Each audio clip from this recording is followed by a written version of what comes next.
Hello दोस्तों, स्वागत है आपका आपके अपने चैनल स्टोरी टेलिंग में। अगर आप डरने और रोमांच महसूस करने के लिए तैयार हैं तो इस वीडियो को अभी लाइक कर दीजिए और ऐसी ही रोंगटे खड़े कर देने वाली कहानियों के लिए हमारे चैनल को सब्सक्राइब करना बिल्कुल मत भूलिएगा। तो चलिए शुरू करते हैं आज रात के सबसे भयानक सफर को। आंखें खुली रखिएगा। भयानक यात्रा, गोरखपुर से पुणे का प्रेत रेल सफर। रात के 11:35 हो चुके थे।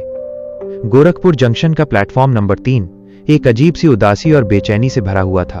भारी भरकम ज्ञान गंगा एक्सप्रेस अपनी नियत समय से लगभग 3 घंटे की देरी से पुणे के लिए खुलने को तैयार थी। अमर ने अपने सामान को घसीटते हुए S4 कोच के सामने रखा। वो पहली बार इतनी लंबी रेल यात्रा पर निकला था। पुणे में एक नई नौकरी उसका इंतजार कर रही थी, लेकिन इस शुरुआत से पहले ही उसके दिल में एक अज्ञात भय घर कर गया था। यह डर ट्रेन की देरी का नहीं था, बल्कि उन कहानियों का था जो उसने रात के इन सुनसान प्लेटफॉर्मों के बारे में सुन रखी थी। अशांत आत्माएं, अधूरी इच्छाएं और ऐसी यात्राएं जो कभी पूरी नहीं होती। अमर ने अपने बर्थ नंबर 32 साइड लोअर पर पहुंचकर खिड़की से बाहर देखा। प्लेटफॉर्म अब लगभग खाली हो चुका था। कुछ ही देर में ट्रेन ने एक लंबी और कर्कश सीटी बजाई, जैसे किसी पुराने जीव ने दर्द से कराहट भरी हो। ट्रेन धीरे धीरे खिसकने लगी। ट्रेन ने शहर की रोशनी को पीछे छोड़ा और काली रात के विशाल आगोश में समा गई। कोच की बत्तियां पीली और मंद थीं, जो एक धुंधला बीमार सा माहौल बना रही थीं। अमर के डिब्बे में उसके अलावा 5 और लोग थे। एक परिवार सामने वाली बर्थ पर, जिसमें एक अधेड़ पुरुष, उनकी पत्नी और एक छोटी बच्ची थी, और 2 युवा लड़के ऊपर की बर्थ पर। सब शांत थे।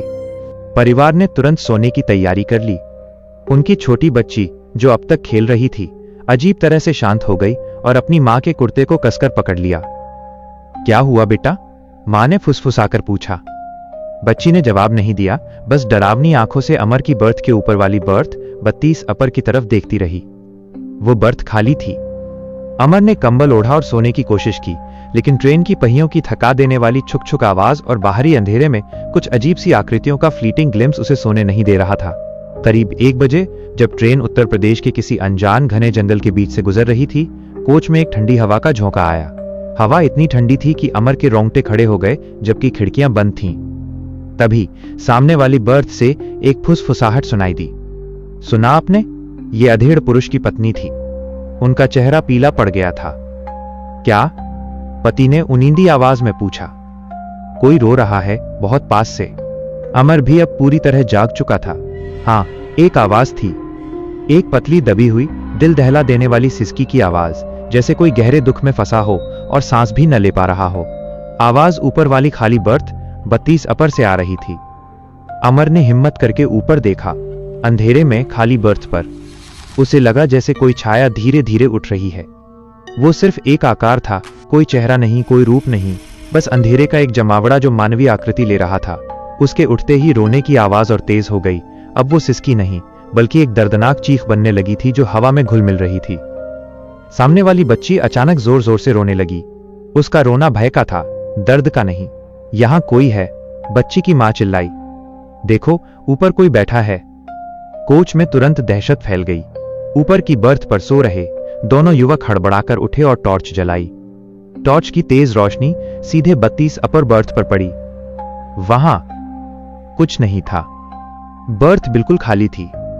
कंबल करीने से रखा हुआ था। सिसकी, चीख, सब अचानक रुक गया। युवकों में से एक ने घबराकर कहा, अरे कुछ नहीं है, शायद किसी को सपना आया होगा। लेकिन अमर जानता था, उस पल में टॉर्च की रोशनी पड़ने से ठीक पहले उसने देखा था कि वह छाया एक पल में ही बर्थ के गद्दे में धंस गई थी, जैसे पानी में कोई वस्तु समा जाए। वो रात का तीसरा पहर था और पुणे अभी बहुत दूर था। अमर ने महसूस किया कि इस यात्रा में वो अकेला नहीं है। उसके बर्थ के ऊपर 32 अपर पर किसी ने अपनी जगह बना ली थी और वो इस लंबी रेलगाड़ी के साथ कहीं जा रहा था, या शायद कहीं नहीं जा रहा था, बस यहां फंसा हुआ था। भाग 2। युवकों के टॉर्च बंद करते ही कोच में एक असहज शांति छा गई। हर यात्री अब जाग रहा था, लेकिन कोई भी हिलने या बोलने की हिम्मत नहीं कर रहा था। अमर को ऐसा लग रहा था जैसे डिब्बे के भीतर की हवा भी जम गई हो।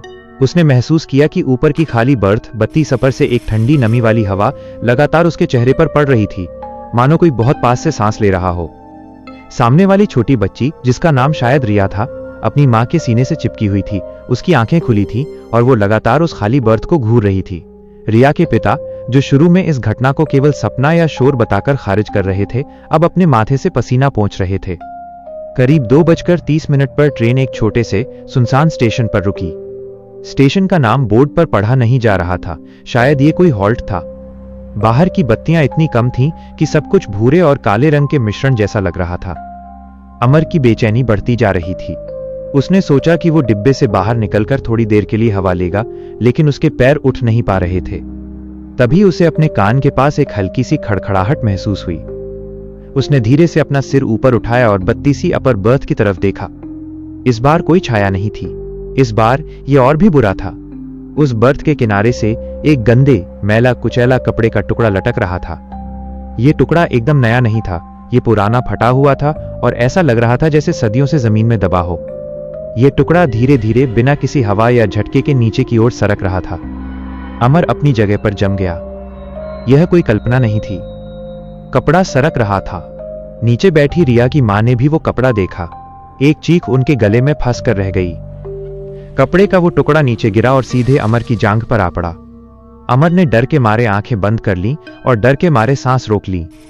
जब उसने हिम्मत करके अपनी आंखें खोली तो उसने देखा कि कपड़ा अब उसकी जांघ पर नहीं बल्कि फर्श पर पड़ा था। यह बस एक पुराना फटा हुआ कपड़ा था, लेकिन कपड़े के ऊपर सूखी हुई मिट्टी का एक छोटा सा ढेर था और उस मिट्टी में किसी ने अपनी अंगुली से एक शब्द लिखा था। वह शब्द था अकेला। अमर की सांसें उखड़ गईं। इसका मतलब था कि जो कोई भी ऊपर था वो जानता था कि अमर नीचे है और वो उसे बता रहा था कि वो अकेला है। अमर ने झटके से ऊपर देखा। इस बार 32 अपर बर्थ का गद्दा, जो पहले करीने से रखा था, बीच से थोड़ा धंसा हुआ था, जैसे किसी ने अभी अभी उस पर से उठकर जल्दी में जगह छोड़ दी हो। उसे तुरंत टीटीई को ढूंढना चाहिए था, या गार्ड को, या कम से कम किसी और डिब्बे में जाकर बैठना चाहिए था। लेकिन ट्रेन उस समय फिर से धीमी गति से आगे बढ़ने लगी थी। सामने वाली रिया के पिता ने फुसफुसाते हुए पूछा, ये क्या हो रहा है? अमर फर्श पर पड़ी मिट्टी और अकेला शब्द को घूरता रहा। तभी ऊपर की 32 अपर बर्थ से एक बहुत ही हल्की गंध आई। यह गंध पुरानी बासी नमी की नहीं थी। यह गंध थी जलती हुई लकड़ी और सड़े हुए फूलों की। अमर को लगा जैसे कोई ठंडी गीली चीज उसके गाल से होकर गुजरी हो। और फिर उसने सुना, बिल्कुल साफ, बिल्कुल पास से, उसके ठीक ऊपर से, जैसे कोई धीरे से गद्दे पर करवट बदल रहा हो। वो चुपचाप बिना हिले डुले इंतजार करता रहा। कुछ ही देर बाद 32 अपर बर्थ से नीचे की ओर एक हाथ लटकता हुआ दिखाई दिया। ये एक आदमी का हाथ था। यह हाथ पतला और काला नहीं था, जैसा कि वो किसी प्रेत का सोच रहा था। यह एक स्वस्थ, मजबूत, साधारण आदमी का हाथ था, लेकिन उसकी हथेली सीधे ऊपर की तरफ थी, जैसे वो कुछ मांग रहा हो। और उस हथेली के ठीक बीचों बीच सूख चुके खून का एक गहरा काला धब्बा था, जो एक गोल निशान बना रहा था।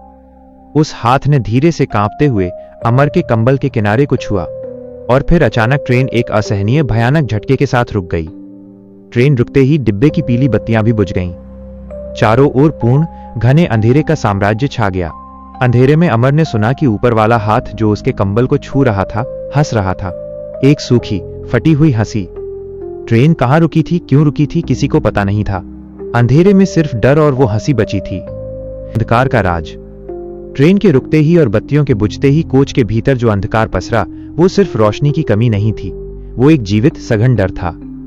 हंसी की वो सूखी, फटी हुई आवाज अंधेरे में गूंज रही थी और अब वो अकेली नहीं थी। ऐसा लग रहा था जैसे अंधेरे में कई लोग दबी जबान में हंस रहे हों। ऊपर से लटकते हुए उस मजबूत हाथ ने अमर के कंबल को कसकर पकड़ लिया। अमर सदमे में था। वो न चीख सका और न हिल सका। वो अपने दिमाग में बस यही प्रार्थना कर रहा था कि जल्द से जल्द रोशनी वापस आ जाए। अंधेरे में सामने वाली बर्थ से रिया की मां की दबी हुई चीख सुनाई दी, रोशनी, कोई टॉर्च जलाओ। तभी ऊपर के दोनों युवकों में से एक ने हिम्मत करके अपने फोन की टॉर्च ऑन की।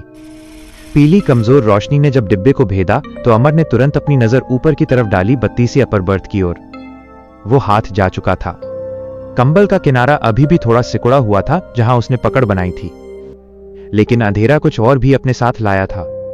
टॉर्च की रोशनी में उन्होंने देखा कि 32 अपर बर्थ के गद्दे पर अब केवल मिट्टी या कपड़े का टुकड़ा नहीं था, वहां पानी फैला हुआ था। यह पानी साफ नहीं था, यह लाल रंग का था। खून।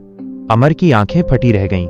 यह सूखा हुआ धब्बा नहीं था, यह ताजा चिपचिपा खून था, जो धीरे धीरे गद्दे से रिसकर किनारे पर आ रहा था और अमर के सिर के ठीक ऊपर टपकने को तैयार था।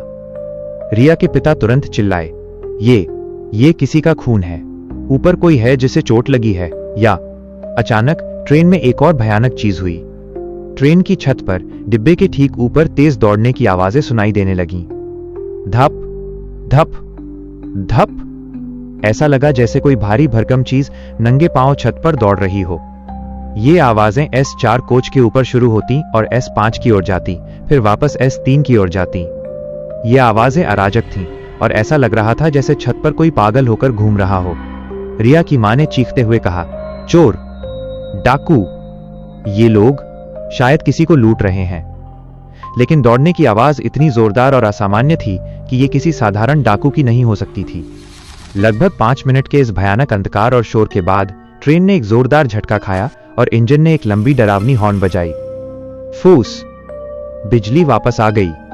पीली बीमार सी रोशनी ने एक बार फिर डिब्बे को भर दिया। छत पर दौड़ने की आवाजें बंद हो गईं। ट्रेन फिर से धीमी गति से आगे बढ़ने लगी। अमर, जो पसीने में भीग चुका था, तुरंत उठकर खड़ा हुआ। उसने हिम्मत करके 32वीं अपर बर्थ को अच्छे से देखा। गद्दा अभी भी थोड़ा धंसा हुआ था, खून का लाल पानी अभी भी रिस रहा था और गद्दे के कोने पर जहां खून टपक रहा था वहां एक कागज का टुकड़ा फंसा हुआ था। अमर ने कांपते हाथों से वो कागज उठाया। वो एक रेलवे टिकट था। ट्रेन का नाम ज्ञान गंगा एक्सप्रेस। तिथि आज की रात।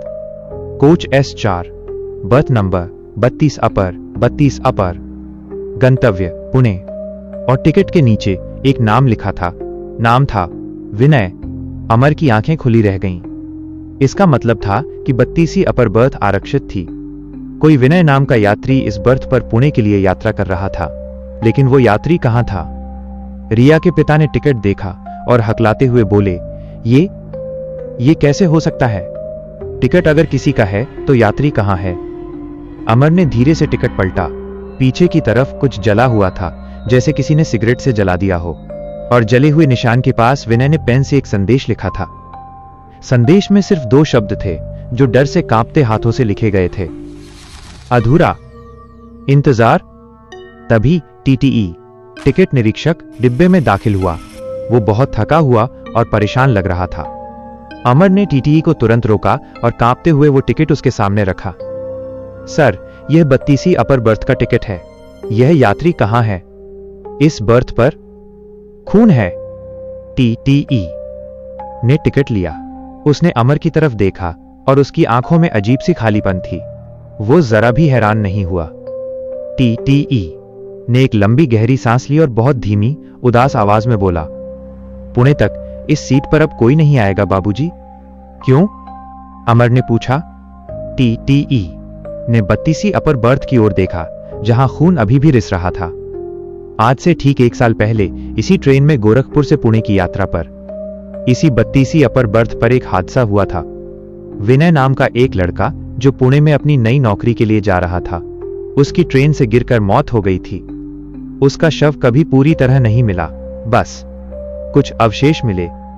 TTE ने टिकट अमर को वापस कर दिया। उस रात के बाद से यह बर्थ खाली है। रेलवे ने इसे ब्लॉक कर दिया है। लेकिन कभी कभी उसकी टिकट गलती से छप जाती है। कहते हैं वो हर रात पुणे के लिए अपनी आखिरी यात्रा पूरी करने की कोशिश करता है। ये सुनकर अमर के पैरों तले जमीन खिसक गई।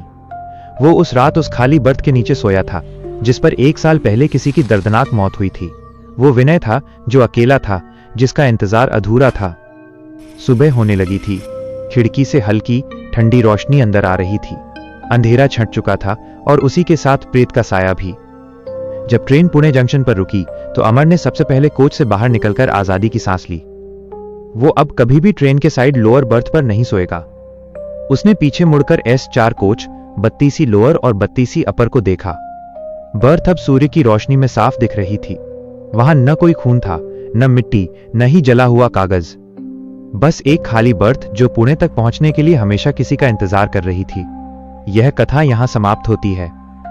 कैसा लगा आपको यह भयानक सफर? हमें कमेंट्स में जरूर बताइए कि आपको कहानी का कौन सा हिस्सा सबसे ज्यादा डरावना लगा। अगर आपके रोंगटे खड़े हुए हों तो इस वीडियो को लाइक करें और ऐसी ही अनसुनी रहस्यमय और डरावनी कहानियों के लिए अपने चैनल स्टोरी टेलिंग को सब्सक्राइब करके बेल आइकॉन दबाना बिल्कुल न भूलें। हम फिर मिलेंगे अगली रात एक नए डर के साथ। तब तक के लिए अपना ध्यान रखिए।